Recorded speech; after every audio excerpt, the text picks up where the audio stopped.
So, I just came from my job running fucking ragged all night. No fucking breaks, no slowdown, just 6 hours, start to finish. I made like 30 pizzas, washed thousands of dishes, had a line out the fucking door. This is probably the busiest place in Holbrook. So, busting my fucking ass all the time to keep up with these cooks, which they're magicians, to be able to cook so much food. And, I'm expected to keep up, and I do what I'm expected if I'm at a job. I did not run ragged like this when I was making $25 an hour working in nightclubs. I didn't fucking run ragged like this when I was making $1,500 a week at the corporate gig. Driving all across the fucking country. I've only had one job worse than this. That was in Holbrook at that fucking hardware store, working for that convicted pedophile for 1 week. Also minimum wage. Fucking asshole.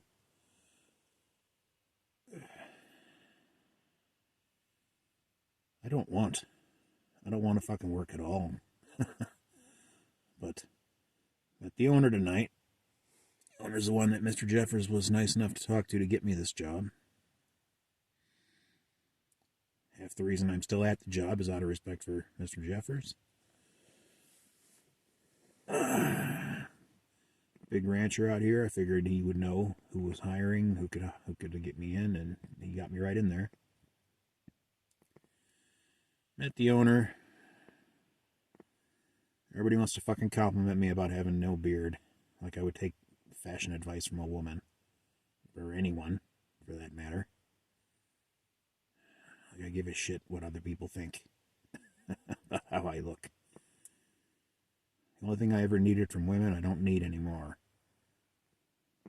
I don't need your fucking advice. But she said, "You're a really hard worker." I said, "Yeah, I gotta be a hard worker to keep up with these fucking cooks. You know, it's expected. I have to do it." And complimented her cooks. She says, yeah, she's working with them since they were little boys, which I guess, 25, whatever, when they started. Fucking. I said, yeah, but this is not a minimum wage job. I've been an employer. I know what minimum wage looks like. Minimum wage is for teenagers that have never had a job. The best you can expect out of minimum wage is that they show up at some point within the shift with their pants on, wearing both shoes, and they don't have a needle sticking out of their fucking arm. That's what you get for minimum wage. You don't get what I'm doing for minimum wage.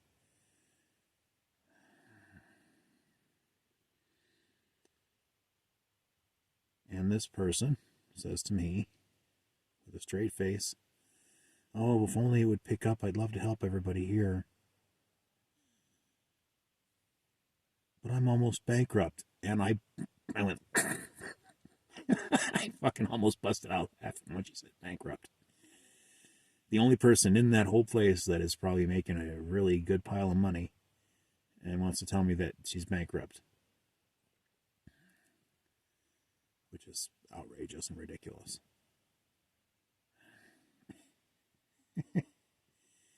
If it picks up anymore, I'm not going to be able to keep up. I don't even know how it could pick up anymore. It's fucking slammed every day. The days that I work, we have a line of people waiting to get into the fucking place. There is no room for slack. You have to be on it, because there's 3 of us in that kitchen making food for hundreds of people.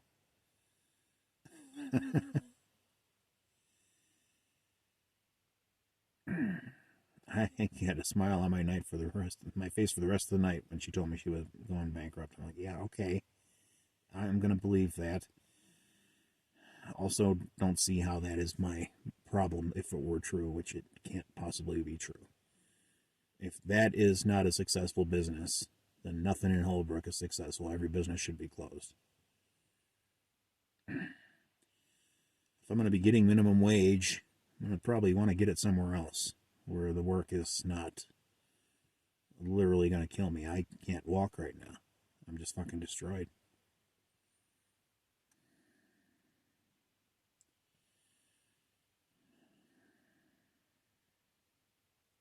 It's outrageous what other people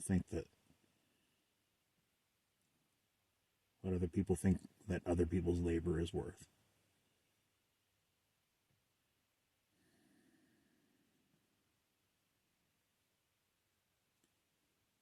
I have to find some other way to make a living that doesn't involve me busting my ass so other people can be rich. Never a fan of that. But when I was doing okay, when I was getting fairly compensated, it didn't bug me that the owner of SEB was rich. Of course, he was rich. He employed thousands of people. I was responsible at that time for hundreds of people myself.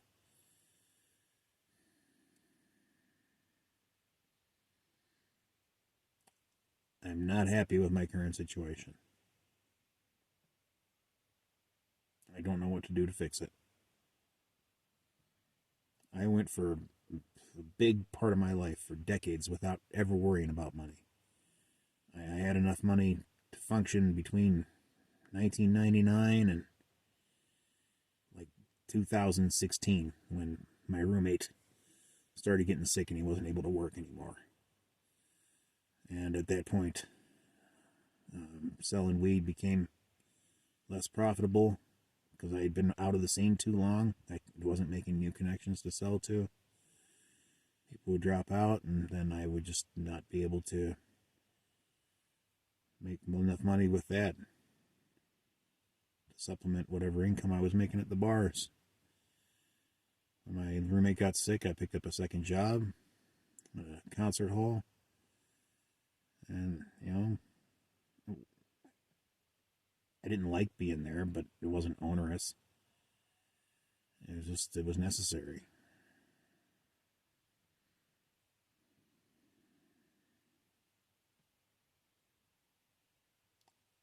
This is not a natural condition for me to be in.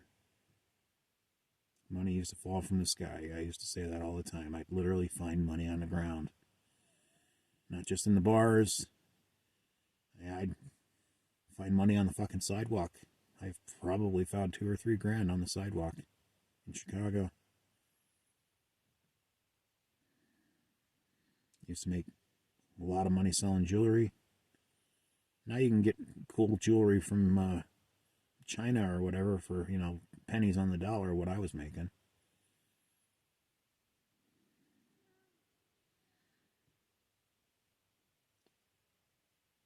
The world is despicable.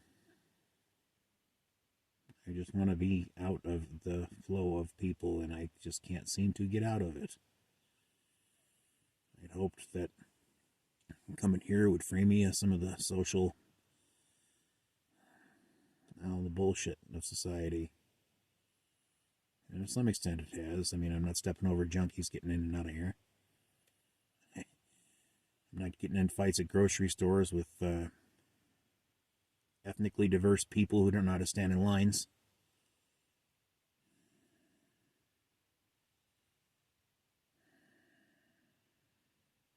It's really beautiful here. It's really quiet. Tom's a great guy to have around. Doesn't bug me. He's very helpful.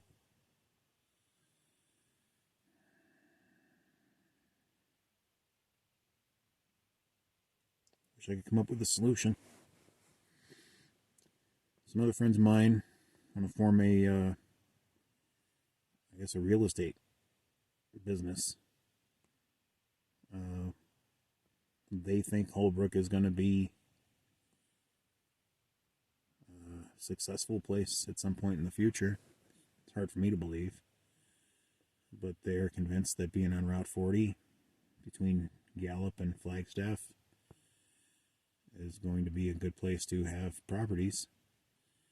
And they offered that I would help manage these properties and make a cut of that, and that would be pretty decent. But the real estate in Holbrook is fucking ridiculously expensive.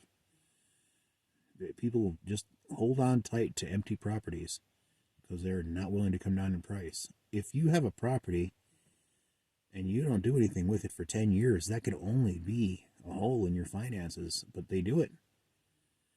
They'll let it sit empty, they'll let it fucking crumble, fall apart. Not ever fucking sell it, not ever cut a discount. Eric, my friend, is really interested in this one church in Holbrook that last sold in 2019 for $40,000 and then was on sale for several years for $45,000. And then it went up to $60,000. I guess the longer that nobody lives there and the more decrepit the building becomes, the more you ask for it. I saw it today on a site for $75,000. If this church were in Pennsylvania or Wisconsin, it would be $30,000 tops. And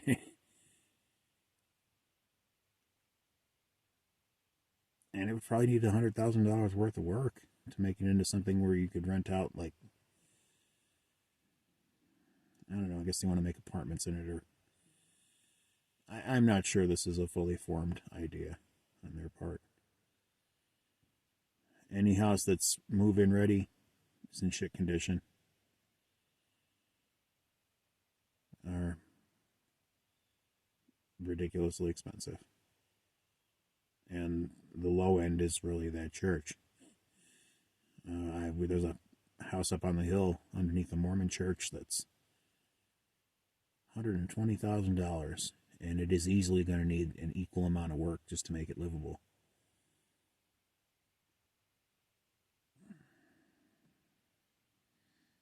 But, I hope they can pull that off. I hope that we can find some sort of property that can help me make a little bit of income, because I will drop this job like a hot fucking rock. And they can go hire some teenager for minimum wage that literally can't do the job, because that's what minimum wage is.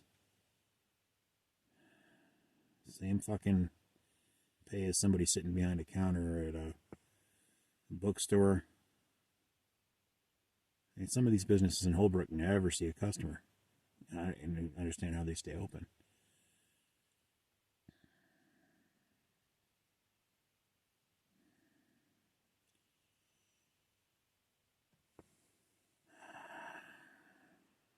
Slavery doesn't come naturally to me.